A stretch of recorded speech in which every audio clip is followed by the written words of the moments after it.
Mafia सिर चढ़ करके बोलते थे, कैसे माफिया सिर चढ़ करके बोलते थे, छोटी छोटी बात को ले दंगा होता था। आज देख रहे हो दंगा करने वाले भूल ही गए, दंगा भी कभी होता था, उल्टा लटका दिया जाता है उनको। दंगा करते हैं तो तुरंत पकड़ करके उल्टा लटका कर नीचे मिर्च का झोंका लगा दिया जाता है कि हमेशा के लिए भूल जाए। और अगर किसी निर्दोष व्यापारी और बेटी के साथ कोई दुर्व्यवहार करता है तो बहनों और भाइयों, उस समय उसकी क्या दुर्गति की जाती है, यह भी आपने देखा होगा।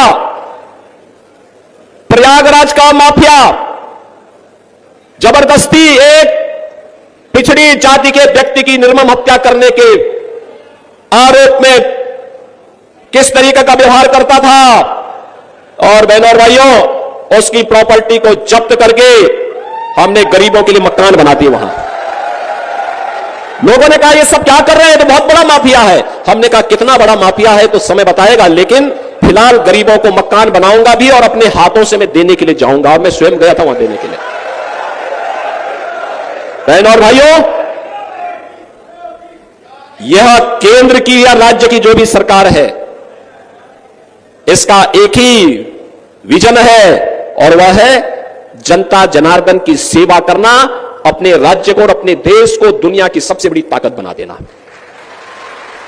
क्योंकि इसी में आपका भविष्य भी उज्जवल है और आने वाली पीढ़ी का भविष्य भी उज्जवल है। ये लोग जाति के नाम पर आज लड़ाने बढ़ाने का काम कर रहे हैं, रामायण की चौपाई के माध्यम से बहकाने का काम कर रहे हैं।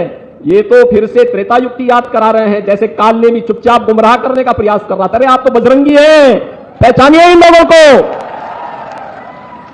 बल और बुद्धि से आप अपार हैं। जनता को जनार्दन का रूप दिया गया है लोकतंत्र में, और मैं भी आपका आह्वान करने के लिए आया हूं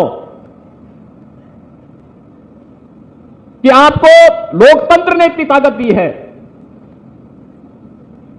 जैसे हनुमान चालीसा में हम पढ़ते हैं ना, बल बुद्धि विद्या देव मोहि हरहु क्लेश विकार। ये जातिवाद का क्लेश हर डालिए, ये क्षेत्रवाद का क्लेश हर डालिए, ये संप्रदायवाद और तुष्टीकरण के क्लेश को हर डालिए, और अपना जनार्दन स्वरूप दिखा करके वही बोलिए जो राम को लाए हैं, जो कश्मीर में धारा 370 को समाप्त किए हैं, हम उनको लाएंगे।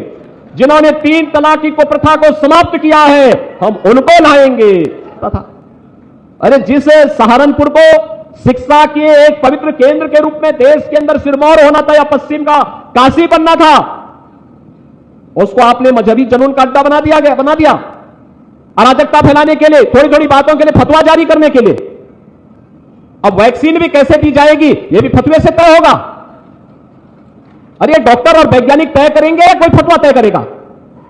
पहले अन्नदाता किसान आत्महत्या करने के लिए मजबूर था, क्योंकि उपज का दाम भी नहीं मिलता था, और चीनी मिलों को औने पौने दाम पर बेच करके माफियाओं के हवाले कर दिया जाता था। हमने कहा भी नहीं, माफिया नहीं तय करेंगे से देश की व्यवस्था को। प्रदेश की व्यवस्था कोई माफिया नहीं संचालित कर पाएगा। माफिया वहीं जाएगा जहां उसकी जगह है, कोई समझौता नहीं करेंगे। अगर कोई बेटी और व्यापारी की सुरक्षा पे खतरा बनेगा तो जीरो टॉलरेंस की नीति के तहत पहले से तय कर दिया गया कि उसको मिट्टी भी नहीं मिलेगी फिर। और बहनों और भाइयों, आप देख रहे होंगे अब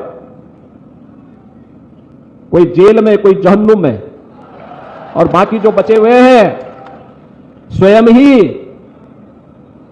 राम नाम सत्य है की यात्रा पे निकल गए हैं। आप देख रहे होंगे ना, बड़े बड़े धुरंधर हुआ करते थे पहले।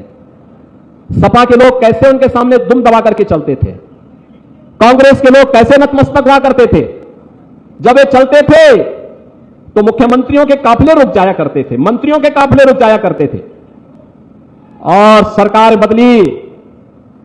हमने कहा काफिले कोफिले बंद होने चाहिए भाई, होटल सब बंद कराओ आप। और फिर उनकी गर्मी को शांत कर दिया गया, एक ही बार में हो गया ना गर्मी शांत। तो जिनकी गर्मी शांत हो चुकी है, उनको ये जातिवादी संगठन फिर से पैदा करने का प्रयास कर रहे हैं। पैदा होने देंगे क्या उनको? मत पैदा होने